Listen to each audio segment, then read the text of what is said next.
Berikutnya kita bakal ngebahas tentang HTML tables. Jadi HTML tables ini berguna buat kita yang pengen menampilkan data dalam bentuk baris dan kolom seperti yang teman-teman lihat di contoh table di bawah ini, di mana dia memiliki data tentang company, contact, dan country gitu ya. Jadi disusun dalam bentuk baris dan kolom. Oke.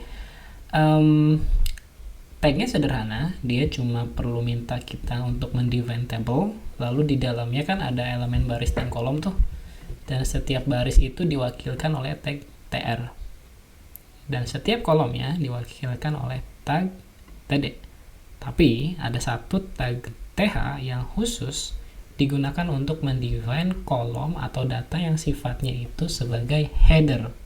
Contohnya bagian ini, gitu ya. Jadi ini juga Contohnya seperti company, contact, dan country. Teman-teman bisa lihat di contoh code yang ada di bawah sini ya.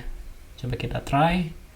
Nah, first name, last name ini kan title, judul atau disebut header di sini, maka dia pakainya th, bukan td. Perbedaannya defaultnya dia bakal align center dan bakal bold text gitu. Kita langsung aja coba di Visual Studio Code kita. Jadi saya di sini punya data tentang data penjualan yang dimana dia ada data tanggal, nama produk, harga produk, kuantitas, dan total harga. Kita buka Visual Studio Code dan buat satu file baru. Saya beri nama tables.html. Oke, seperti biasa kita define struktur HTML-nya dulu ya. HTML, pilih yang kedua, enter. Ini ganti jadi data penjualan aja titelnya. Kemudian kita panggil tabelnya, enter. Nah, kita pengen bikin untuk bagian headernya dulu ya. Berarti kita harus update header ini di dalam tag table row, tr.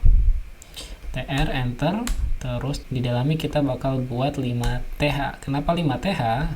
Karena saya punya 1, 2, 3, 4, 5. Ada 5 tipe data di sini gitu. Jadi saya bakal buat 5th. Yang pertama berarti untuk tanggal ya, tanggal. Saya selesai di baris pertama, tapi ini baru sekedar title-nya aja ya. Jadi kalau teman-teman save, terus teman-teman buka dari browser, maka yang bakal kalian lihat baru seperti ini. Nah, jadi dia cuma baru bagian baris untuk headernya aja. Berikutnya kita masukin satu baris data dulu ya. Kalau bicara satu baris data, berarti saya harus bikin satu tr lagi di sini.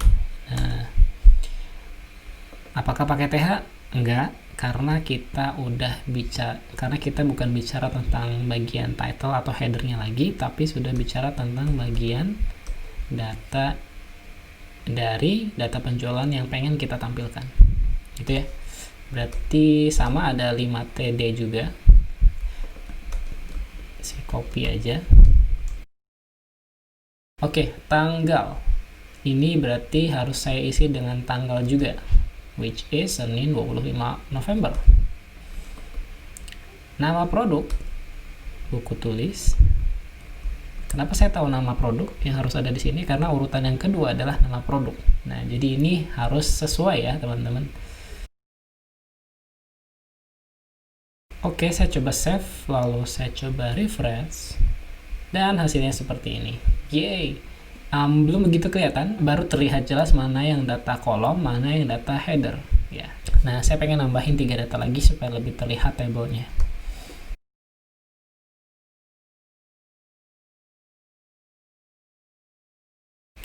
Oke, saya sudah punya 3 data di sini, lalu saya coba save dan refresh.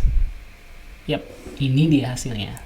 Nah, jadi so far kita udah bisa menampilkan data menggunakan table. Tapi ini masih susah untuk dilihat karena nggak ada pembatasnya. Jadi apakah bagian tanggal itu dari Senin sampai 25 November doang gitu, atau sampai 2020, atau bahkan sampai sini itu adalah data Senin. Nah, di saat inilah kita perlu namanya border Jadi table kita itu punya atribut border yang bisa kita customize. Defaultnya dia nggak ada. Bordernya kita bilang misalkan 1 pixel ya. Save, refresh, maka dia ada bordernya. Kalau kita perbesar ukuran bordernya, maka bakal lebih besar juga ukuran dari garis bordernya. Nah gitu teman-teman. Oke, well done. Kita bisa nampilkan table.